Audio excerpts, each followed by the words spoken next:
El protocolo del silencio en el desierto. El teniente Castro era un hombre de mina meciéntese, disciplina prusiana y ojos que parecían haber visto el fin del mundo 2 veces. Su unidad, el Grupo de Reacción Alfa, fue enviada a la base de vigilancia Ojo de Halcón, una estructura de acero y hormigón, construida sobre un afloramiento rochoso en el corazón del desierto de Altar. No había carreteras para llegar ahí. Fueron dejados por un helicóptero que se alejó a toda prisa, como si el piloto temiera que el aire de esa zona le robara el combustible. Eran 12 soldados, todos entrenados en operaciones especiales, equipados con la tecnología más avanzada de visión nocturna y sensores de movimiento. Al llegar, la base se sentía como un sepulcro. Las antenas de comunicación estaban dobladas hacia el suelo en ángulos imposibles, y las cámaras de seguridad no apuntaban hacia afuera, sino hacia el interior de la base, como si el enemigo que debían vigilar estuviera compartiendo el mismo techo con ellos. El teniente Castro revisó el búnker principal y encontró algo que le heló la sangre. En el centro de la sala de mando, había un círculo perfecto de arena blanca, fina como el polvo de huesos, y sobre él, 12 pares de botas militares vacías, perfectamente alineadas apuntando hacia la salida. Teniente, los radares están detectando movimiento. Pero no es en la superficie, informó el cabo Méndez, cuya voz temblaba a través del intercomunicador. Algo se mueve justo debajo de nosotros, a unos 300 metros de profundidad, y se desplaza a una velocidad que ningún vehículo terrestre podría alcanzar. De pronto, un sonido de cristal rompiéndose llenó el valle. No era un cristal real, era el sonido del aire mismo fracturándose.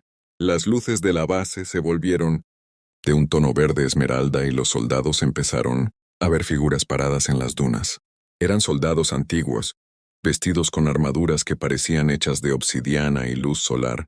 No traían fusiles, traían lanzas que emitían un zumbido que hacía que los dientes de los hombres de Castro empezaran a vibrar. La temperatura en el desierto, que debería ser gélida de noche, subió a 50 grados en cuestión de segundos. El desierto no estaba caliente por el sol, estaba caliente por la furia de algo que se despertaba bajo la arena. Castro ordenó abrir fuego preventivo. El estruendo de los fusiles de asalto rompió el silencio del desierto, pero las balas, al tocar a las figuras de obsidiana, simplemente se convertían en gotas de plomo líquido que caían inofensivas al suelo. Los centinelas antiguos no contraatacaron de inmediato, simplemente empezaron a caminar hacia la base, cerrando el círculo. Con cada paso que daban, el suelo se volvía transparente, como si la roca se estuviera convirtiendo en cristal. Castro vio a través del suelo de la base y lo que descubrió le robó el aliento. Debajo de ellos había una ciudad entera de metal brillante, una necrópolis militar donde millones de guerreros esperaban en posición de firmes. «Son los guardianes del tiempo», gritó Méndez, quien era aficionado a las leyendas locales. «Dicen que el ejército, que gane la última guerra de la humanidad, tiene que venir aquí a entregar sus almas para que el mundo pueda volver a empezar». Uno de los guerreros de obsidiana atravesó la pared de acero de la base, como si fuera agua. Se detuvo frente a Castro y levantó su lanza. La punta de la lanza empezó a proyectar imágenes de la vida de Castro, sus errores, sus miedos, las órdenes que cumplió y que aún le pesaban en la conciencia. El guerrero no buscaba matarlos, buscaba juzgar su valía militar. Los otros soldados de la unidad empezaron a caer de rodillas, con los ojos volviéndose blancos mientras sus uniformes empezaban a endurecerse, convirtiéndose poco a poco en cristal oscuro. Estaban siendo asimilados por la necrópolis subterránea, pasando a formar parte del ejército eterno del desierto. Castro intentó usar su radio para pedir una extracción inmediata, pero la radio solo transmitía el sonido de un corazón latiendo, un corazón inmenso que parecía ser la propia base del mundo. La presión atmosférica dentro del búnker se volvió tan alta que las venas de los soldados empezaron a marcarse bajo la piel como cables de alta tensión. El guerrero de obsidiana extendió su mano hacia el pecho de Castro, y el teniente sintió que su propio corazón se volvía de piedra, perdiendo el calor de la vida pero ganando una fuerza fría y destructiva que le pedía que se uniera a la Guardia Infinita. En el momento en que su cuerpo empezaba a cristalizarse, Castro recordó un viejo amuleto que cargaba, una bala de plata que su padre le dio, supuestamente bendecida en una antigua misión en la sierra. No sabía si funcionaría contra entidades milenarias, pero no tenía más opción. Cargó la bala en su pistola de mano y disparó al círculo de arena blanca en el centro de la habitación. Al impacto, la arena blanca estalló en una luz dorada que rompió la ilusión de la necrópolis. El cristal que cubría a sus hombres empezó a resquebrajarse, y el guerrero de obsidiana retrocedió, emitiendo un sonido de viento rugiendo. El desierto no acepta la plata porque la plata es la luna, y ellos solo sirven al sol. Gritó Castro, comprendiendo la naturaleza del enemigo. Ordenó a sus hombres lanzar todas las bengalas de magnesio que tenían. El magnesio ardió con una luz blanca cegadora, una luz artificial que contrastaba con el fulgor verde de los espectros. En el choque de luces, la realidad del búnker empezó a estabilizarse. Los guerreros antiguos empezaron a desvanecerse, pero no sin antes dejar un mensaje en la mente de todos los presentes. El turno de ustedes terminará cuando la arena deje de caer. Por ahora, sigan vigilando el vacío. La base entera se sacudió por un terremoto que duró exactamente 30 segundos. El tiempo necesario para que la ciudad subterránea se volviera a sumergir en las profundidades de la tierra. Castro vio cómo sus hombres recuperaban el sentido. Pero todos tenían algo diferente. Sus cabellos se habían vuelto blancos y sus manos tenían pequeñas incrustaciones de obsidiana bajo la piel, marcas permanentes del juicio al que fueron sometidos. El equipo de alta tecnología estaba fundido, inservible. La base Ojo de Halcón volvía a ser un montón de chatarra en medio de la nada, pero ahora guardaba un secreto que ningún alto mando militar se atrevería a poner por escrito en un reporte oficial. Cuando el helicóptero de rescate llegó 2 días después, encontraron a los 12 soldados parados en la pista de aterrizaje, en una formación perfecta, mirando hacia el horizonte con una fijeza que asustó a los pilotos. No dijeron una sola palabra durante el vuelo de regreso. Al ser examinados en el hospital militar, los médicos notaron que sus ritmos cardíacos estaban sincronizados. Todos los corazones latían al unísono, siguiendo un patrón rítmico que recordaba al de un tambor de guerra antiguo. Castro fue interrogado durante semanas por la inteligencia militar. Él solo entregó su placa de identidad, que ahora era de un color negro profundo, y pesaba 3 veces más de lo normal. Fue dado de baja con honores por estrés postraumático severo, pero él sabe que la guerra no ha terminado. Vive ahora en una pequeña cabaña en las afueras del desierto, y dice que cada vez que hay una tormenta de arena, puede ver a lo lejos las luces verdes de los centinelas que lo saludan. Sabe que ellos están esperando su regreso. Sabe que el cristal bajo su piel sigue creciendo y que, tarde o temprano, su cuerpo terminará de convertirse en obsidiana para ocupar su lugar en la necrópolis. Pero mientras tanto, advierte a todos los jóvenes reclutas que van a patrullar el desierto. Si ves una duna que parece brillar con luz propia, cambia de rumbo. No dejes que la arena blanca te toque y, sobre todo, nunca mires debajo de tus pies cuando el suelo empiece a vibrar, porque en el desierto de Altar, el ejército más grande del mundo no está sobre la tierra, está debajo esperando a que el próximo valiente se equivoque, de guardia para darle un uniforme hecho de sombras y eternidad. La guardia del puesto avanzado 13. El sargento mayor Aranda era un hombre de hierro, con 3 décadas de servicio y una cicatriz que le cruzaba el pecho, recuerdo de una emboscada en la Sierra Guerrerense. Su misión era simple pero brutal: llevar a una sección de 10 reclutas al puesto de observación 13, una base de concreto enterrada en la cima del Cerro del Cuervo, una zona donde la brújula se volvía loca y las radios solo captaban estática rítmica. Subieron en un camión Unimog que rugía como una bestia herida mientras la carretera de terracería se desmoronaba bajo sus llantas. Al llegar, la niebla no era blanca, sino de un tono gris metálico que sabía a pólvora y a sangre seca. El puesto estaba rodeado por 3 cercas de alambre de púas que, extrañamente, estaban dobladas hacia afuera, como si algo hubiera intentado escapar con una fuerza descomunal. El oficial al que iban a relevar no estaba en la entrada. Al entrar al búnker, encontraron las literas tendidas con una perfección obsesiva, pero el comedor estaba lleno de platos de comida podrida que parecía haber sido servida hace años. «Sargento, mire el diario de guerra», susurró el cabo Solís, señalando una libreta sobre el escritorio del comandante. La última entrada tenía fecha de ese mismo día, pero la caligrafía no era humana. Eran surcos profundos en el papel que formaban una sola frase repetida 1000 veces. El uniforme no es piel, la piel no es blindaje. Aranda ordenó un perímetro de seguridad, pero al salir al patio, notaron que el bosque alrededor del puesto había cambiado.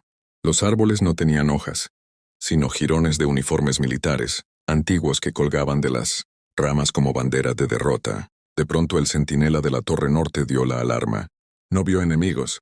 Vio una procesión de luces rojas que subían por la ladera del cerro, moviéndose con una sincronía militar perfecta, pero sin emitir un solo sonido de pisadas sobre la hojarasca. La noche cayó como un manto de plomo. La planta de luz del puesto empezó a fallar, emitiendo chispazos que iluminaban figuras paradas justo al borde de la alambrada. No eran guerrilleros ni narcos. Eran soldados. Llevaban los uniformes de todas las épocas del ejército, desde casacas de la Revolución hasta uniformes de camuflaje de los años 90. Sus rostros eran cráteres, vacíos y sus manos sujetaban fusiles oxidados que parecían estar fundidos a sus propios huesos. «Identifíquense o abrimos fuego», gritó Aranda, sintiendo un frío que le entumecía el dedo en el gatillo de su FX-05. Las sombras no respondieron con palabras, sino con un silbido coral que hizo que a los reclutas les sangraran los oídos.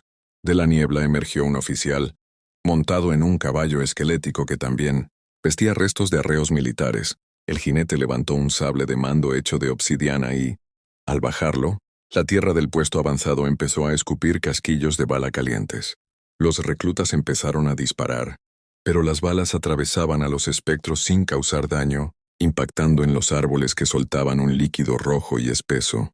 Vieron con horror cómo uno de sus compañeros, el soldado Juárez, era jalado hacia la oscuridad por manos invisibles que salían del suelo. Juárez no gritó.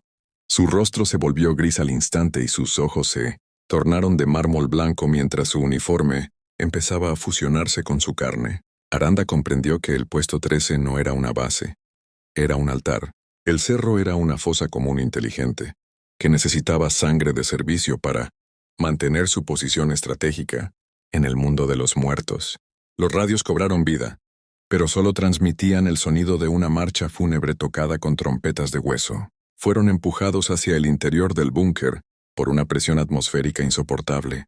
Las paredes de concreto empezaron a sudar un aceite negro que formaba mapas de batallas que nunca ocurrieron.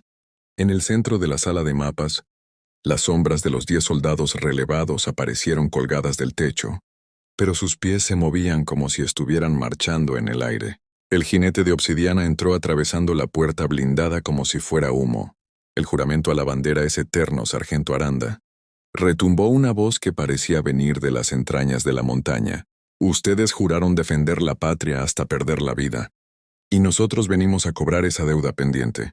El jinete bajó de su montura y obligó a Aranda a mirar un monitor de vigilancia. En la pantalla no se veía el puesto avanzado, sino el funeral de Aranda ocurrido 10 años en el futuro. Vio a su esposa llorando frente a una caja vacía. El espectro le explicó que todos los que pisaban el Cerro del Cuervo ya estaban muertos en alguna línea del tiempo, y que el batallón de la niebla solo venía a reclutarlos para la guerra del fin del mundo. Un conflicto que se libraba en las dimensiones donde el sol nunca sale. Solís, el cabo, intentó activar una granada para terminar con todo, pero la granada se convirtió en un nido de gusanos en su mano. Los soldados espectrales empezaron a entrar al búnker, ofreciendo fusiles que vibraban con una energía oscura. «Tomen su equipo, hermanos. La guardia nunca termina», susurraban. Aranda sintió que su voluntad se quebraba. El honor militar, llevado al extremo de la locura, lo empujaba a aceptar el mando de aquel ejército de cadáveres. Sus hombres empezaron a ponerse los cascos oxidados que aparecían en el suelo, perdiendo su identidad con cada segundo que pasaba. En un último destello de rebeldía, Aranda recordó el manual de supervivencia que le dio su abuelo. Un viejo zapatista. El acero se quiebra, pero el espíritu que no busca gloria vence. Se arrancó las insignias de grado y las arrojó al suelo. «Yo no sirvo a los muertos, yo protejo a los vivos», gritó con una voz que recuperó su humanidad. Tomó una bengala de emergencia y, en lugar de dispararla al cielo, la estrelló contra el depósito de combustible del generador que estaba goteando. La explosión fue magnífica y terrible. El fuego, purificador y real, iluminó la cima del cerro, quemando las fibras de la niebla metálica. El jinete y su caballo se desintegraron en una nube de ceniza mientras el búnker colapsaba. Aranda y los reclutas, sobrevivientes, fueron lanzados por la onda expansiva hacia la ladera. Rodaron por cientos de metros entre rocas y espinas hasta que el conocimiento los abandonó. Al amanecer, una patrulla de búsqueda los encontró en la base del cerro. De los 10 hombres solo regresaron 3. Aranda, Solís y un recluta que nunca volvió a hablar. El puesto 13 había desaparecido por completo. No quedaba ni un rastro de concreto, solo un círculo de tierra quemada donde nada volvería a crecer. Al revisar el equipo de Aranda, los médicos encontraron que su placa de identidad estaba fundida, y en el reverso, alguien había grabado con un punzón: licencia concedida por ahora. Nos vemos en la retaguardia. Aranda fue jubilado por motivos de salud mental, pero dicen que vive en una casa sin espejos, y que duerme siempre con las botas puestas.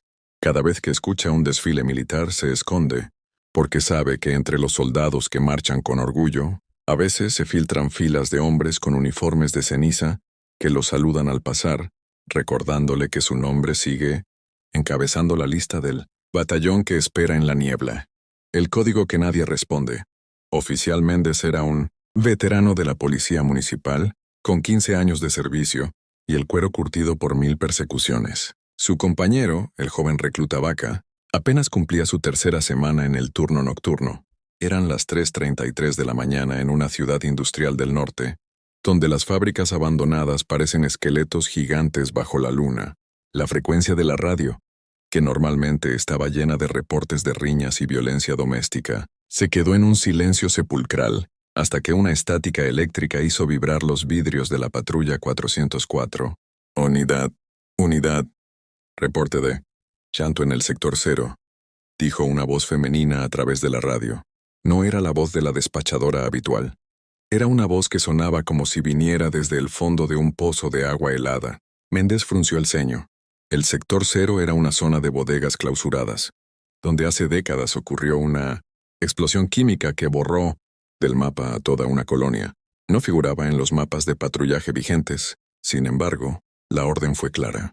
Al entrar en el perímetro, los faros de la patrulla empezaron a parpadear y el motor del Dodge Charger emitió un lamento metálico. La calle estaba cubierta de un polvo grisáceo que no era tierra, sino ceniza fina que se pegaba al parabrisas formando figuras de manos desesperadas. Al llegar a una antigua estación de policía abandonada, vieron una luz azul débil y parpadeante en la ventana del segundo piso. Vaca, con la mano temblorosa en su funda, sugirió pedir refuerzos, pero la radio solo devolvía el sonido de una respiración agitada y un susurro que decía: «Ya llegaron.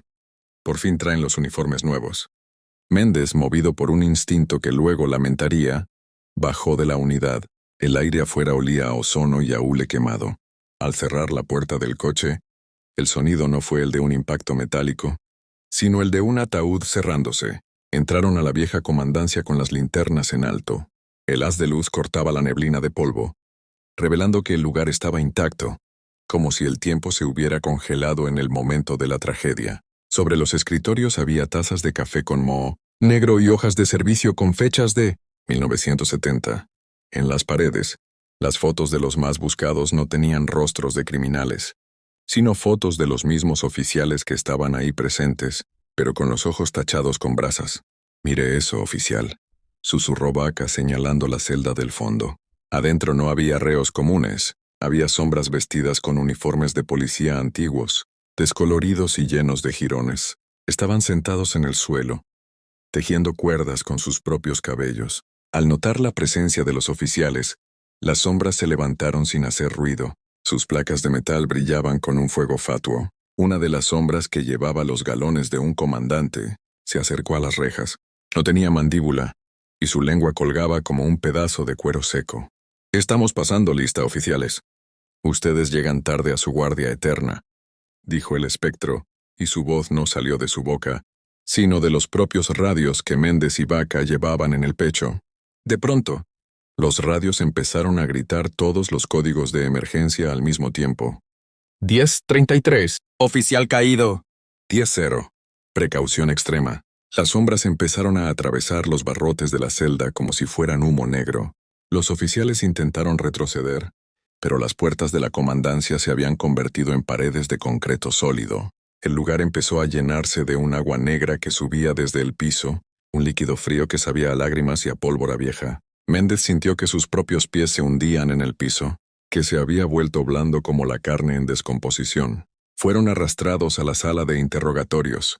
Ahí, la luz de una sola bombilla que colgaba del techo giraba violentamente, creando sombras grotescas. El comandante fantasma se sentó frente a Méndez, sacó una libreta de infracciones, cuyas hojas eran de piel humana, y empezó a escribir con un dedo que terminaba en una punta de hueso afilada. Nombre de servicio, exigió el muerto. Méndez, con la voluntad quebrada, sintió que su propia placa de policía empezaba a hundirse en su pecho, fusionándose con sus costillas. Vaca, en la esquina de la habitación, estaba siendo envuelto por cintas de precaución amarillas que se movían solas, apretándolo hasta que sus huesos empezaron a crujir. El interrogatorio no era sobre crímenes, sino sobre los pecados que ambos habían cometido en su carrera. Las mordidas aceptadas, las verdades ocultas, el miedo que los hizo mirar hacia otro lado cuando alguien necesitaba ayuda. En esta corporación, el castigo es patrullar el olvido, sentenció el comandante. Van a servir en la patrulla 404 hasta que el último criminal de la tierra pida perdón. Méndez vio cómo su compañero Vaca se desvanecía, convirtiéndose en una mancha de aceite en el suelo. Él mismo sintió que su piel se volvía gris y que sus ojos se secaban. La bombilla estalló y la oscuridad fue total. En medio de la negrura, escuchó el motor de la patrulla encenderse afuera. El vehículo ya no era un Charger moderno.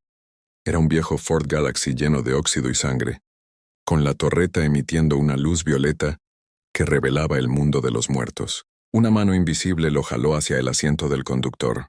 Méndez despertó dentro de la patrulla, pero algo era diferente. El tablero marcaba una velocidad de 0, pero el paisaje afuera pasaba a toda prisa.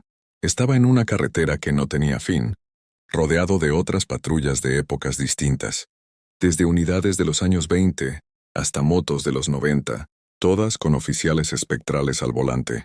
Eran la policía de la penumbra, condenados a perseguir criminales que ya no existen en el mundo de los vivos. En el mundo real, la patrulla 404 fue encontrada 3 días después, en el sector 0.